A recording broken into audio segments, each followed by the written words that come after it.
Magandang gabi po sa inyo mga kapatid. Sa panahon natin ngayon, nasa sitwasyon po tayo ng humaharap tayo lahat po ng sitwasyon po ng baha. Kung naalala natin noong 2009, ang Ondoy. Ngayon po itong inaalala natin. Tumataas po ang ilog sa Marikina. As of now, nasa 20.7 na po. Pero tayo po ay magbigay sandali ng oras para sa salita ng Panginoon Diyos. Ito po sa Mark chapter 4, 39 to 40.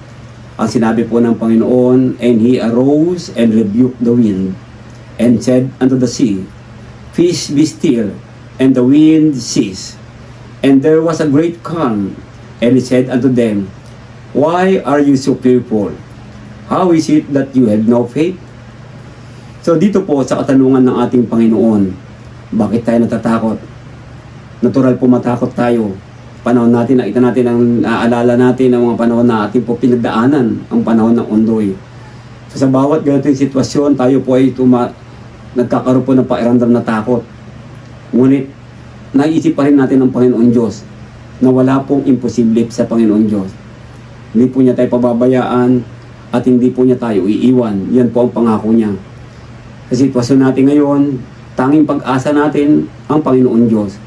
Tayo ay sumamba, manampalataya at patuloy na manalangin lamang sa Kanya.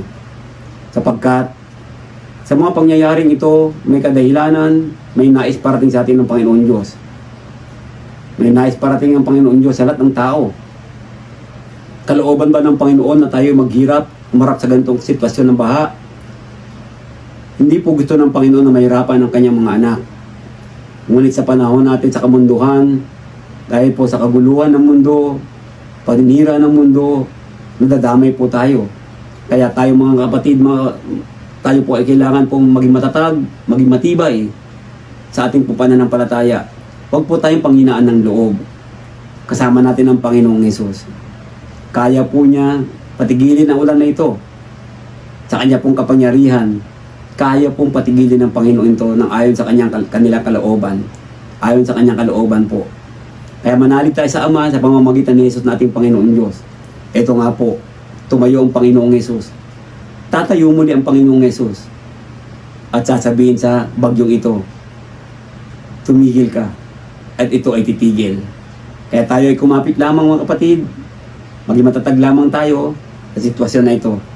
Panahon natin ngayon, kung makita natin, napakahalaga ng pananampalataya. Kung makita po natin, lumalaki po ang ilog ng Marikina, ngunit dapat din po lumaki at lumaki ang ating pananampalataya. Kaya po mga kapatid, mga oras na to, tayo po dapat ay manalangin. Manalangin tayo sa Panginoon Diyos. Mga oras na to. Samahan niyo po ako. Panalangin natin sa oras na to. Tayo po ay tumahimik. Sandali. Ilang minuto ng ating buhay.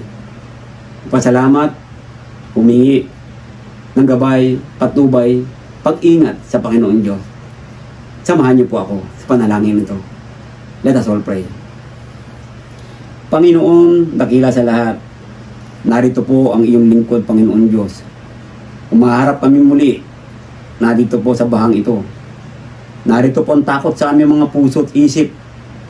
Ngunit, Panginoon, dahil sa iyong pag-ibig, pagmamahal, lumalakas po ang aming pananampalataya at alam namin, Panginoon Diyos, hindi mo kami iiwan, hindi mo kami pababayaan sa ganitong sitwasyon.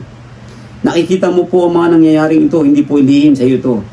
Kaya Ama, kami po ay nagsusumamo sa iyo, humingi na iyong awa, na patigilin mo na po ang ulan na ito, upang hindi na po tumaas ang baha, upang Panginoon Diyos, ang bawat isa lalo na ang iyong mga anak, ay hindi na po maapektuhan ng ganito.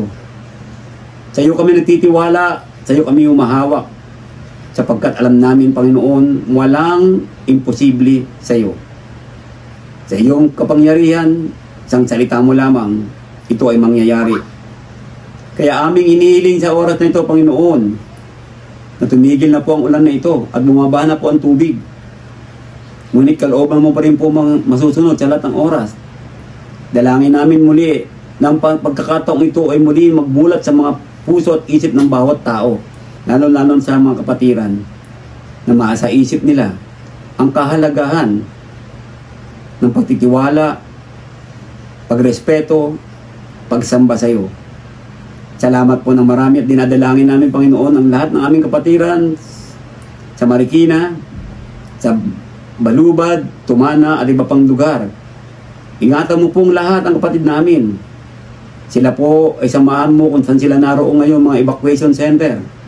Pagpalain mo po sila. Gamitin mo po ang mga LGU na sila ay matulungan.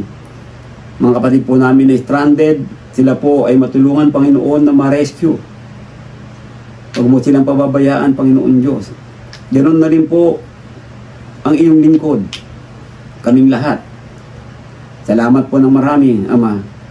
Sa mga oras na ito, kami po ay nagtitiwala, nahuhupa na po ang bagyong ito at muling haharapin namin ang liwanag ng umaga at magandang tanawin.